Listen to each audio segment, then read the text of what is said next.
वास्तु शास्त्र प्रकृति और पंचतत्वों के समन्वय पर आधारित है, जिसमें असंतुलन होने पर रोग उत्पन्न हो सकते हैं।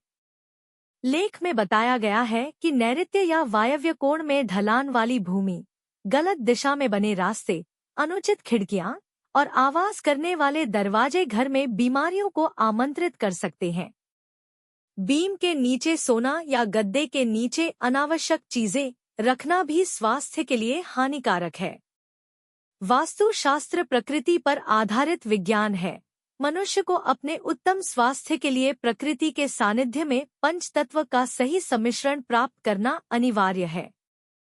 पंचतत्व में से एक भी तत्व की कमी विकार उत्पन्न कर कष्ट का कारण बनती है। इसीलिए भवन निर्माण के समय वास्तु और प्रकृति के समन्वय पर विशेष ध्यान दिया जाता है।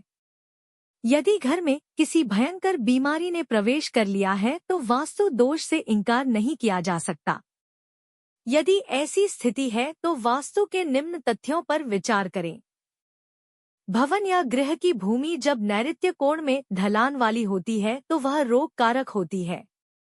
भूमि जब वायु कोण में ढलान वाली होती है तो भी रोग उत्पन्न होता है।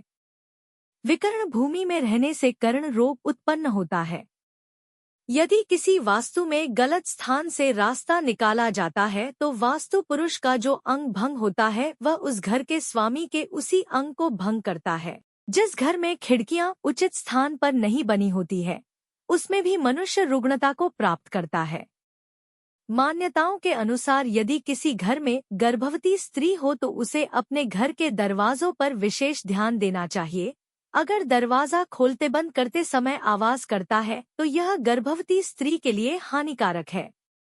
बीम के नीचे सोना, बैठना और पढ़ना स्वास्थ्य के लिए काफी हानिकारक होता है, अतः घर के किसी भी कमरे में बीम के नीचे कार्य करने से बचें।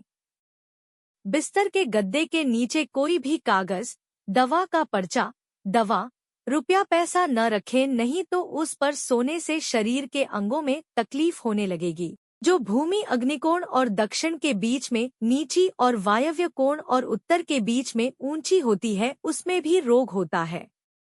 इस प्रकार और भी अनेक ऐसे वास्तुदोष के संकेत होते हैं जो वहां पर रहने वालों को रोगग्रस्त करके रखते हैं। अतः घर में कोई लंबे समय से बीमार हो तो जन्म कुंडली की ग्रहदशा सुधार के साथ साथ वास्तु दोष को शमन करवाना आवश्यक रहता है। जब ग्रहदशा सुधार के साथ वास्तु में संशोधन करा के घर, भवन, कार्यालय को दोष मुक्त कराया जाता है तो बीमारी, रोग शोक छूमंतर हो जाते हैं।